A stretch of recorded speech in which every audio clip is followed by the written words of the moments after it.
성도 여러분 안녕하십니까? 한 주간 평안하셨습니까? 저희는 2주 만에 뵙는 거죠. 지난주에 캐롤라이나 앞에 있는 캠프 미팅에 참석하였습니다. 기도해 주신 덕분에 잘 참석해서 주어진 소임을 다 하고 왔습니다. 근데 예배를 드리는 안식일 아침 대예배 시간에 갑자기 단 위에서 굉장히 낯이 익은 얼굴이 보이는 거예요. 우리 피러 형제가 그 앞에 총무부장님과 함께 이렇게 올라가더라고요. 그래서 왜 저기서 뭐 하고 있지? 알고 봤더니 이제 스크립처 리딩, 성경 봉독을 총무부장님이 하는 시간인데 바로 전날에 피러가 온다는 소식을 듣고 피터한테 같이 하자고 부탁했나 봅니다. 그래서 간단하게 그 기도의 제목들을 나누고 또 모든 참석한 캐롤라이나 합회에 참석한 모든 교우들이 피러와 그의 가족들 그리고 이 땅에 어려움에 처한 사람들을 위해서 기도하는 시간을 또한 가졌습니다. 여러모로 참 의미가 있었던 시간이었습니다. 오늘 함께 나눌 말씀의 제목은 핍박보다 무서운 섭섭함입니다. 사무엘상 25장 바탕으로 함께 말씀 증거하겠습니다. 잠깐 기도하겠습니다. 하나님 우리 아버지, 이제 말씀을 엽니다. 살아계신 하나님의 말씀이 우리의 마음을 깨우시고 우리로 더욱 기도의 자리로 나아가게 하시며 우리가 더욱 주님을 소망하고 바라며 주를 의지하는 삶이 되도록 이 시간 우리를 이끌어 주시옵소서. 예수님 이름으로 기도합니다. 사무엘상 25장이 굉장히 큰 사건이 하나가 일어납니다. 근데 그 큰 사건을 그냥 한 줄로 딱 정리하는데요. 그건 뭐냐면 사무엘의 죽음입니다. 사무엘이 죽음에 온 이스라엘 무리가 모여 그를 두고 슬피 울며 라마 그의 집에서 그를 장사한지라. 다윗이 일어나 바란 광야로 내려가니라. 사무엘은 이스라엘 마지막 사사이자 선지자였습니다. 그리고 또한 제사장이었죠. 사울과 다윗에게 기름 부음을 했던 아주 중요한 인물인데 그가 이렇게 죽게 됩니다. 이후에 사울의 어떤 행태도 조금 더 좀 과격하고 급진적으로 변하게 되고 또 다윗도 그의 그 의지했던 어떤 멘토 같은 분의 상실감을 좀 엿볼 수 있는 장면들이 나오게 되는 것 같습니다. 근데 이 장면을 아주 짧게 요약을 하고 그 다음에 이야기가 아주 새로운 장면으로 넘어갑니다. 이런 거예요. 마온에 한 사람이 있는데 그의 생업이 갈멜에 있고 심히 뭐하대요? 부하여. 심히 부하다는 게 뭔 말이에요? 부자였다. 심히 부하다는 게 이게 얼굴이 부었다는 게 아닙니다. 부자였다는 얘기예요. 부자였다. 양이 3,000마리, 염소가 1,000마리. 진짜 많은 거죠. 그가 갈멜에서 뭐 하고 있었습니까? 양털을 갖고 있었습니다. 그의 이름은 누구예요? 나발입니다. 엄청나게 부자한 사람, 나발이라는 사람인데 마온 사람인데 일터는 어디예요? 갈멜. 근데 바로 앞전에서 다윗이 어디로 갔습니까? 바란 광야로 갔죠. 마온과 갈멜이 다 이 바란 광야 안에 있는 거예요. 근데 여기서 나오는 갈멜이 그 갈멜산 갈멜은 아닙니다. 다른 작은 지역 갈멜을 뜻합니다. 그리고 이 바란 광야에서 다윗이 있는 동안 이 다윗과 그의 무리들이 이 나발이라고 하는 사람의 목동들과 목자들과 그리고 그의 가축들을 이제 무보수로 이제 지켜줍니다. 약탈자들과 야생 동물로부터 이렇게 지켜준 거죠. 그리고 양털을 깎는 시기가 되었습니다. 다윗이 나발이 자기 양털을 깎는다 함을 광야에서 들었다라고 이야기합니다. 양털을 깎는다. 이 양털을 깎는 때가 언제냐면 사실은 이제 농사를 짓는 사람들한테는 추수 시기 같은 거라고 해요. 굉장히 즐겁고 신나고 기쁘고 잔치를 베풀고 자기들이 가진 소유들을 남과 나누고 이런 시간이라고 하는 겁니다. 그래서 손님을 대접하는 일이 아주 그때 당시에 보편화되어 있었다라고 이야기해요. 그래서 다윗이 자신의 수하 10명을 나발에게 보냅니다. 왜 보내냐면 먹을 게 필요해서, 좀 양식을 요청하기 위해서 보냅니다. 이렇게 나와요.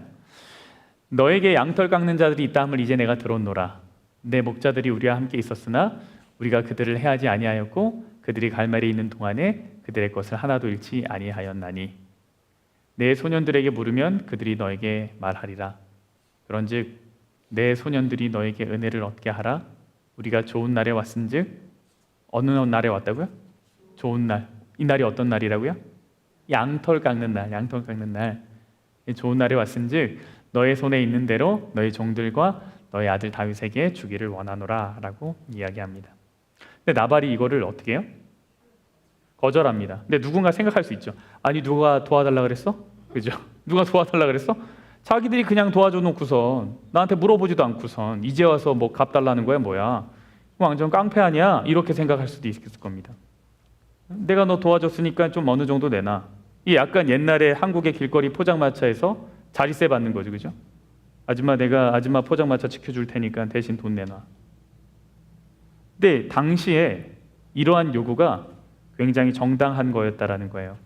네, 첫 번째 왜 그런가? 첫 번째, 당시 광야에서는요 오늘날처럼 경찰이나 순찰자들이 있는 것이 아니었어요. 군대가 있는 곳이 아니었습니다.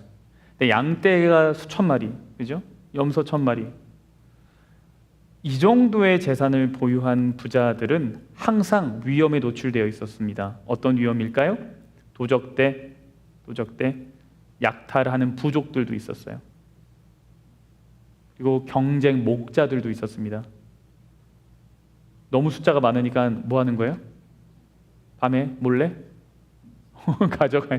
가져가서 자기 거라고 이렇게 할 수 있는 거예요. 그리고 또 뭐가 있습니까? 야생 짐승들. 그래서 무장한 어떤 집단이 그 주변을 지켜준다라는 건 굉장히 큰 경제적 이익을 가져다 주는 거였습니다. 실제로 나발의 종이 다윗의 사람들에 대해서 뭐라고 증언하냐면 이렇게 증언해요. 우리가 들에 있어 그들과 상정할 동안에 그 사람들이 우리를 매우 선대하였으므로 우리가 다치거나 뭐 한 게 없어요? 잃은 것이 없다. 우리가 양을 지키는 동안에 그들이 우리와 함께 있어 밤낮 우리의 뭐가 되었대요? 담이 되었다. 성벽이 되었다 이런 뜻이에요. 실질적인 보호 서비스를 이들이 제공해 줬다라는 의미입니다. 그러니까 다윗이 요구한 것이 그렇게 무리한 요구는 아니었다라는 거예요. 두 번째는 다윗이 이 요구를 강제적으로 하지 않았다라는 거 우리가 또 한번 생각해 볼 필요가 있습니다. 만약에 다윗이 강도나 그런 마음을 가지고 있었다면 처음부터, 그러면 처음부터 요구를 했겠죠. 그러나 본문에는 몇 달이 지난 뒤에야 그 보상을 요청하는 것처럼 나옵니다. 더욱이 방식도 매우 정중합니다. 뭐라고 그러냐면 당신의 손에 있는 대로 당신의 종들과 당신의 아들 다윗에게 주기를 원합니다. 이렇게 얘기하죠. 액수 정하지도 않았죠. 협박하지도 않았죠. 의무라고 주장하지도 않았어요. 그냥 관습적인 것에 보답을 기대한 것뿐입니다. 그리고 아까 말씀드렸다시피 이날은 어떤 날이에요? 양털 깎는 날. 양털 깎는 날은 목축업자들에게 1년 중 가장 풍성한 축제의 날이었습니다. 성경에서도 양털 깎는 날을 종종 잔치, 손님 접대하는 날, 그 다음에 선물을 제공하는 날, 뭐 이런 식으로 이제 배경이 등장합니다. 특별히 창세기 38장에서도 유다가 그 양털 깎는 날에 참여하는 장면이 등장합니다. 그래서 그날을 당시의 사람들에게는, 일꾼들에게는 보상을 해주고 가난한 사람들을 좀 넉넉하게 돕고 손님을 대접하는 뭐 그런 날이었습니다. 그것이 관습이었습니다. 또 하나 생각할 것은 나발의 종들도 이러한 보상이 정당하다라고 생각했다라는 거예요. 왜냐하면 이 이야기 전체에서 나발이 이렇게 거절한 것에 대해서 나발 편 드는 사람이 한 사람도 안 나와요. 한 사람도 안 나와요. 오히려 나발의 종이 나발이 한 행동에 대해서 이렇게 설명합니다. 주인이 그들을 모욕하였다 이렇게 얘기해요. 그러니까 이 얘기는 뭐냐면 당연히 줬어야 되는데 그거는 주인이 실수한 거야 라고 하는 뉘앙스입니다. 만약에 다윗의 요구가 부당했다면 종들은 오히려 무장 집단들이 와서 우리를 협박했다라고 얘기했을 거예요. 그러나 정반대로 성경이 이야기를 합니다. 그러니까 다윗의 요구는 불량배들이 하는 그런 요구랑 다른 거예요. 길거리 포장마차 좀 지켜주고 자리세 내라고 협박하는 거랑은 다른 거라는 거예요. 근데 그것을 나발이 거절하죠. 근데 그냥 거절한 것이 아니라 나왔던 것처럼 어떻게 거절해요? 모욕적으로 거절해요. 그러니까 장면을 잠깐 보겠습니다. 나발이 다윗의 사환들에게, 그의 종들 수하들에게 대답하여 이르되 다윗은 누구며 이새의 아들은 누구냐? 요즘에 각기 주인에게서 억지로 떠나는 종이 많도다. 내가 어찌 내 떡과 물과 내 양털 깎는 자를 위하여 잡은 고기를 가져다가 어디서 왔는지도 알지 못하는 자들에게 주겠느냐 한지라. 여기서 나발의 한 이야기의 첫 번째는 뭐냐면 다윗이 누구냐 이 얘기예요. 여러분, 다윗이 이미 그때 당시 전국적으로 유명한 사람이었습니다. 골리앗 죽인 영웅이었죠. 군대 장관이었습니다. 그리고 사울이 그 다윗 잡으려고 사방 곳곳에 뭐예요? 현상수배 건 거나 마찬가지예요. 다윗이 모를 리가 없습니다. 그러니까 이 이야기는 뭐냐면 다윗이 누구야? 이야기는 나 정말 그 사람 누군지 몰라가 아니라 나는 그런 사람 인정 안 해. 이런 거예요. 다윗? 별 볼 일 없는 사람이잖아. 어디다가 이름을 갖다 대? 이렇게 해버리는 거예요. 완전한 비아냥입니다. 그리고 그 다음에 뭐라 그래요? 각기 주인에게서 억지로 떠나는 종이 많도다. 이렇게 얘기하죠. 이 말이 뭐예요? 다윗은 충성스럽게 살다가 떠난 사람이 아니라 주인을 배신하고 도망친 종이다라고 말하는 거예요. 실제로 다윗이 사울에게 쫓기고 있었지만 나발은 이 사건을 완전히 왜곡해서 말하는 거죠. 그러니까 결국은 그 사람 잘못한 거 있어서 도망가고 있는 도망자 아니야? 잘못한 게 있으니까 도망갔겠지. 걔는 피해자가 아니야. 문제를 일으킨 사람이야.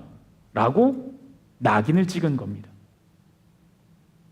이게 이제 나발이 거절하는 장면이에요. 세 번째는 어떤 얘기를 했냐면 나발이 내가 어찌 나의 떡과 나의 물과 나의 양털 깎는 자들 이렇게 이야기했죠.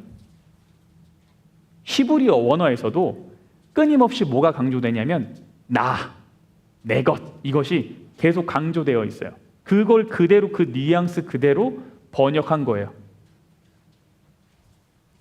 이게 뭐냐면 하나님의 도움 하나도 내가 받은 거 아니야. 이건 다 누가 잘해서 그렇게 된 거예요? 내가 잘해서 그렇게 된 거예요. 내가 양떼 3,000마리, 염소 1,000마리 누가 잘한 거예요? 내가 잘한 거예요. 그러니까 나발의 문제는 뭐냐면 단순한 인색함이 아닙니다. 교만과 자기 중심성입니다. 그러니까 나발은 다윗에게 음식 제공한 것을 거절한 것이 아니라 다윗의 인격과 하나님의 도우심 자체를 완전히 무시한 겁니다. 다윗이 여기에 이제 분노를 하죠. 여러분이 다윗이라면 기분이 나쁘셨겠습니까? 저라면 아주 기분이 나빴을 것 같아요. 아니, 내가 도와줬더니 지금 나를 몰라? 내가 누군지 한번 알려줘? 막 이렇게 할 수 있겠죠. 다윗이 어떻게 했을까요? 다윗이 이렇게 했어요. 자기 사람들에게 이르되 너희는 각기 뭐 하래요? 칼을 차라 하니 각기 칼을 차매 다윗도 자기 칼을 차고 몇 명이 갑니까? 400명 갑니다. 400명. 200명은 소유물 지키게 하고 3분의 2가 누구 잡으러 가요? 나발 잡으러 가요. 그러니까 그 나발의 집안을 완전 초토화시키겠다는 얘기죠. 이거는. 근데 바로 여기서 질문이 생겨요. 바로 이 지점에서. 여러분, 우리가 2주 만에 만나서 사무엘상 24장에서 무슨 일이 있었는지 기억하십니까? 기억이 안 나십니까? 사무엘 24장 이야기가 이거예요.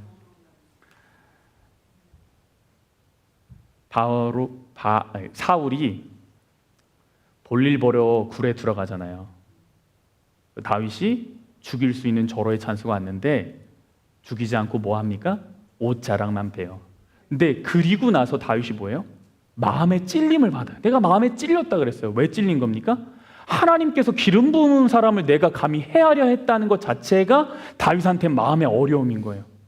또 한 가지는 하나님께서 하시는 심판의 자리를 내가 대신 차지하려고 했다라는 것 자체가 다윗에게는 찔림이었어요. 이것은 엄청나게 양심이 지금 막 이렇게 살아있는 양심인 겁니다. 거기에 마음 아파했던 게 다윗이에요. 그게 24장 이야기예요. 근데 25장에 와서 뭐 하고 있어요? 내가 잘 도와줬는데 갚지 않았다고 뭐예요? 400명 칼차, 다차. 그리고 어떻게 하는 겁니까? 나발 죽이러 가고 있어요. 이걸 도대체 우리가 어떻게 이해할 수 있을까요? 어떻게 된 거예요? 다윗이 왜 이렇게 된 겁니까? 아무리 다윗의 요구가 정당하다 하더라도 사무엘상 24장의 그 다윗과 25장의 다윗은 너무나 다릅니다. 이것이 우리에게 알려주는 교훈이 뭐예요? 때로는 나를 공격하는 누군가의 칼날보다 내가 받고 싶은 보상이 훨씬 나의 영혼에 치명적이라는 거예요. 때로 누군가 나를 공격할 때 그것은 나의 영혼을 깨우는 계기가 될 수 있습니다. 사울의 칼날에 영혼의 위기감이 느껴지고 오히려 더 어디의 자리로 나갈 수 있어요? 기도의 자리로 나가요. 하나님, 사방이 나를 둘러싸고 나를 공격합니다. 내가 더 이상 피할 곳이 없습니다. 하나님, 나를 지켜주세요. 막 그때 하나님 막 붙드는 거죠. 그런데 선행을 베풀고 나서 당연히 주어질 거라고 하는 그 보상이 완전히 그 영적인 경계심을 풀어버리게 만드는 거예요. 그리고 기대가 무너졌을 때 찾아오는 그 섭섭함이 순식간에 분노로 변해가지고 영혼의 깊숙한 곳을 병들게 만든 겁니다. 근데 이런 류의 이야기를 오늘날에도 들을 수 있어요? 들을 수 있어요. 교회를 잘 성장시킨 목사님 한 분 계셨어요. 많은 사람들에게 인정받는 목사님이에요. 유튜브 키면 엄청 많이 나오는 목사님이에요. 그분이 쓴 책도 엄청 많이 신학생들고 다 읽어요. 그런데 그분이 은퇴하면서 그가 기대했던 대우를 받지 못하게 되는 거예요. 후계자가 그의 뜻대로 되지 않는 거예요. 그랬더니 그것이 다 매스컴에 알려지고 교계가 시끄러워지는 거예요. 실망감을 안겨줬죠. 여러분, 신앙생활에 있어서 정말 무서운 게 뭐냐면, 그 함정이 뭐냐면, 내가 이만큼 헌신하고 봉사했으니 이 정도 대우와 인정은 받아야 한다라고 하는 그 어떤 정당성입니다. 왜 이것이 무서운 함정일까요? 이 정당성이 나의 분노를 합리화시키기 때문에 그래요. 누군가의 공격 앞에서는 십자가를 묵상하면서 참아냈던 그 사람도 정작 공동체 안에서 자신의 수고가 인정받지 못하면 이 교회는 사랑이 없네 뭐네 하면서 교회 떠나버려요. 깊은 상처를 받았다 그래요. 여러분은 어떤 정당한 대가를 좀 바라십니까?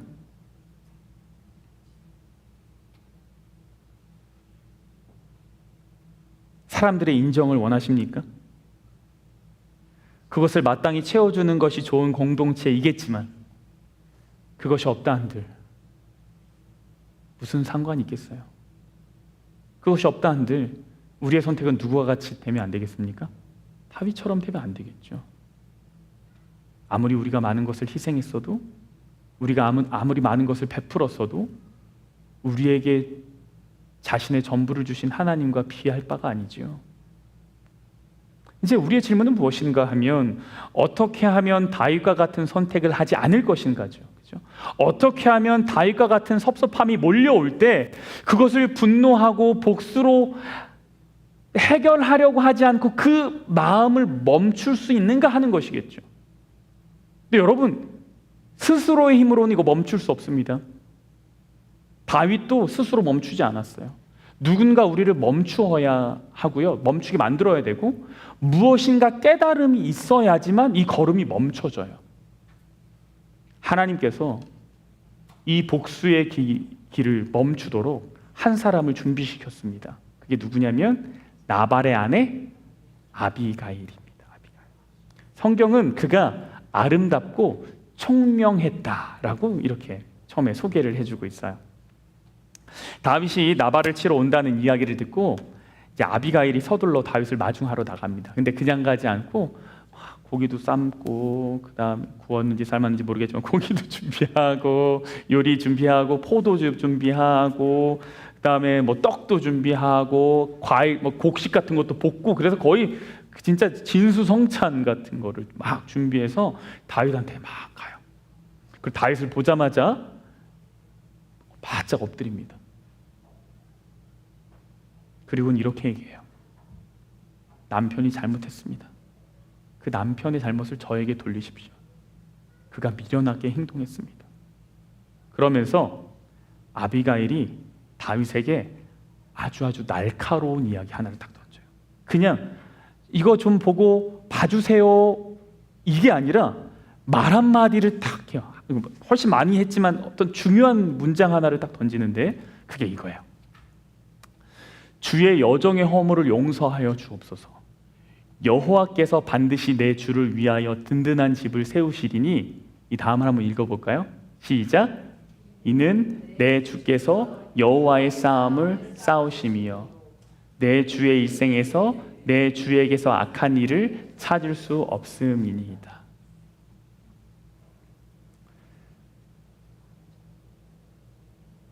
아비가일이 간절한 부탁을 하면서 한 가지 이야기를 했는데 그게 뭐냐면, 당신은, 나의 주는, 지금 주라고 부르고 있어요. 당신은 여호와의 싸움을 싸우는 자입니다. 이렇게 얘기해요. 다윗이 이 이야기를 듣고 깨달음을 갖게 됩니다. 어떤 깨달음이요? 나의 정체성은 무엇인가? 나의 정체성은 무엇입니까?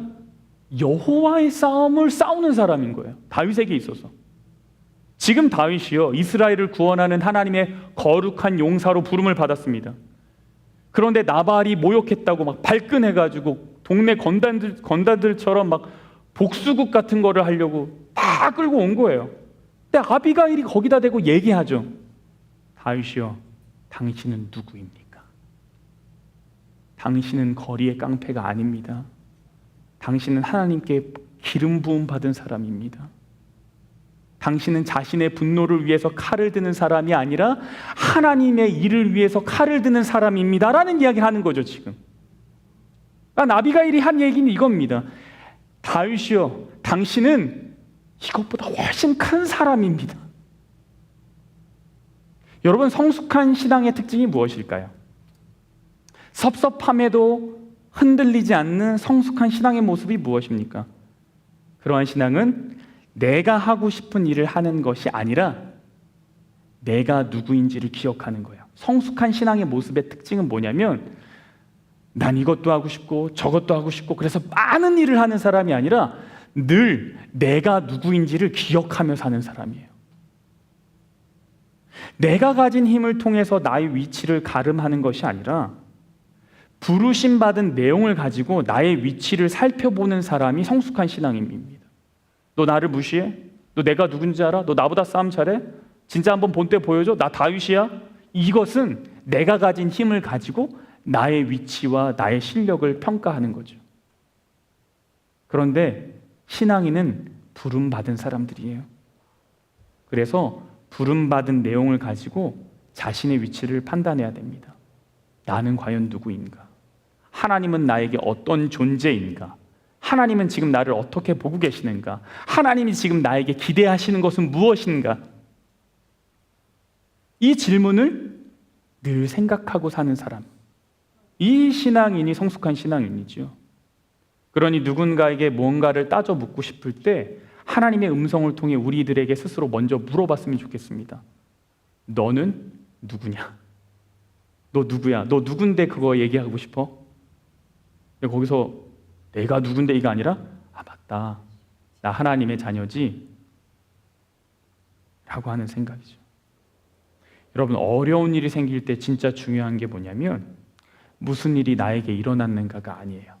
무슨 일이 생겼을 때 진짜 중요한 질문은 지금 나에게 무슨 일이 일어났지?가 아니라 도대체 지금 나는 누구지? 그러니 분노가 생길 때 나를 모욕하는 사람에게 시선을 고정하지 마십시오. 하나님의 음성은 그 시선 조금 돌리라고 얘기해요. 그리고 우리가 누구인지를 하나님을 통해 먼저 좀 보라고 이야기합니다. 여러분, 아비가일의 이야기가 얼마나 큰 변화를 만들어내는지 아십니까? 이 아비가일이 한 행동이 다윗이 이렇게 얘기해요. 다윗이 아비가일에게 이르되 오늘 너를 보내어 나를 영접하게 하신 이스라엘의 하나님 여호와를 찬송할지로다. 또 너의 지혜를 칭찬할지며 또 너에게 복이 있을지로다. 오늘 내가 피를 흘릴 것과 친히 복수하는 것을 너가 막았느니라. 그러면 아비가일은 단순히 나발의 가정을 구한 것이 아닙니다. 그녀는 무엇을 구했냐면 다윗의 미래를 구했습니다. 본문을 자세히 살펴보면 다윗은 아비가일에게 야, 너가 그래도 나발 살렸다 이렇게 절대 얘기 안 해요. 너가 이 집안 살렸다 이렇게 얘기 안 해요. 그럼 누구 살렸다 그래요? 너가 누구 살렸대요? 나를 살렸대요. 아비가일아, 너가 나 살렸다.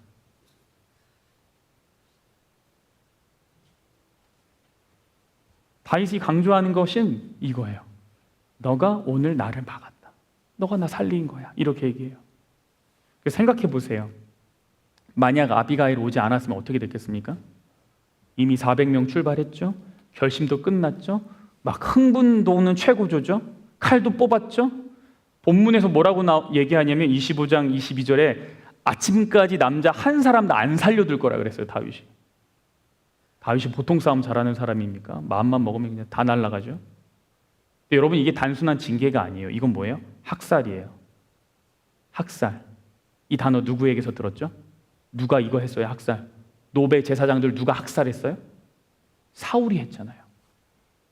하나님이요, 이스라엘의 왕 될 사람을 준비하고 계셨어요. 그런데 왕이 되기 직전에 사적인 감정 때문에 한 마을을 또다시 몰살할 뻔한 일이 생겼던 거죠. 만약 다윗이 그렇게 했으면 사울이랑 뭐가 달라요? 왕의 권력을 가지고 개인적인 복수로 그 마을을 초토화시켰던 사울이랑 지금 이 다윗이 가고자 하는 길이랑 다른 게 뭐가 있겠어요? 다윗이 그 선택하는 순간 결국은 하나님이 세우시는 왕이 아니라 세상에 있는 왕이랑 똑같이 되는 거예요. 그러면 사울의 실패를 다윗의 실패에서 또 맛보게 되는 겁니다. 근데 그때 하나님께서 한 사람을 보내세요. 한 사람. 하나님이 이거 막으려고 군대를 보내시지 않으셨어요.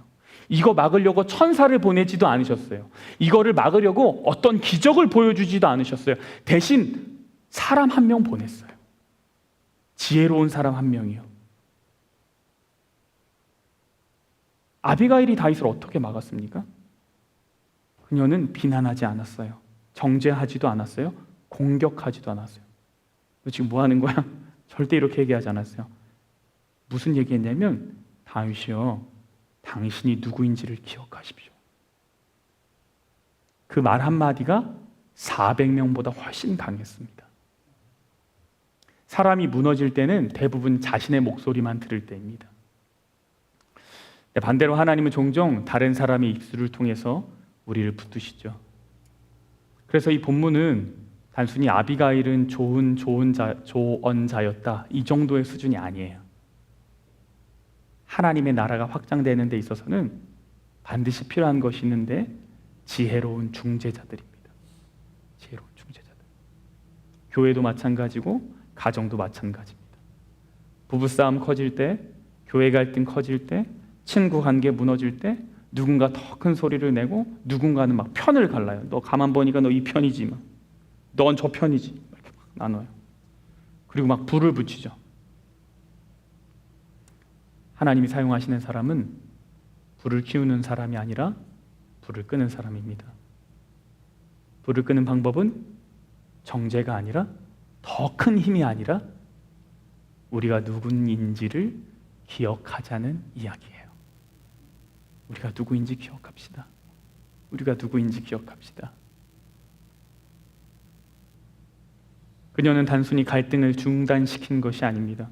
한 사람의 분노가 죄가 되는 것을 막았고, 한 지도자의 미래를 지켰고, 한 공동체의 피 흘림을 막았습니다.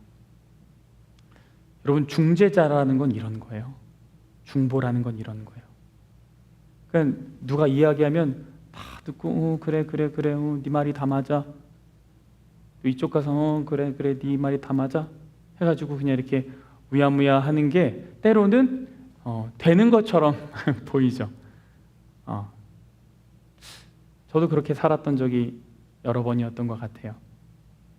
근데 오늘 본문의 말씀을 보면 단순히 들어줌이 아니라 우리가 누구인지를 함께 나누고 기억나게 하는 것이 너무나 중요하다라는 것을 깨닫게 됩니다.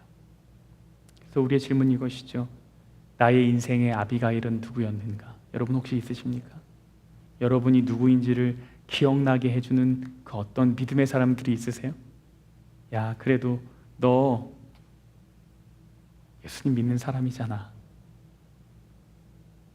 누군가 이 얘기를 해주는 사람이 없다면 주변에, 그러면 내가 그런 이야기를 듣고 싶지 않아, 너무 그걸 듣고 싶지 않아 해서 사람들이 얘기 못하는 거예요. 또 질문이 이거겠죠. 나는 누군가의 아비가일이 되고 있는가? 누군가가 분노 속에서 잘못된 결정을 하려고 할 때, 누군가가 상처 속에서 관계를 끊으려고 할 때, 누군가가 감정 때문에 사명을 잃어버리려고 할 때, 하나님은 우리를 보내셔서 이 얘기하라 그래요. 잠깐만요. 당신은 그런 사람이 아닙니다. 당신 하나님의 사람이잖아요. 하나님께서는 당신을 더 큰 목적을 위해 부르셨습니다. 이 얘기를 하라고 오늘 우리에게 이 말씀을 주시고 우리에게 먼저 믿음을 갖게 하신 거죠. 여러분, 아비가일은 칼을 들진 않았지만 전쟁을 막았습니다. 그리고 이것이야말로 하나님 나라의 위대한 승리 중 하나였습니다. 오늘 우리는 두 가지를 다루었습니다. 섭섭함을 느껴서 정체성을 상실하고 분노한 다윗, 그러한 다윗의 분노를 멈추게 하고 정체성을 회복시킨 이야기. 오늘 우리에게 예수님이 물으십니다. 얘야, 넌 누구냐? 너는 내 피로 산 소중한 내 자녀가 아니냐? 너의 싸움은, 너가 싸울 싸움은 거룩한 싸움 아니냐? 여러분, 우리 이 땅의 보상에 목매며 살지 맙시다. 그리고 누군가의 아비가일이 되어보는 거죠.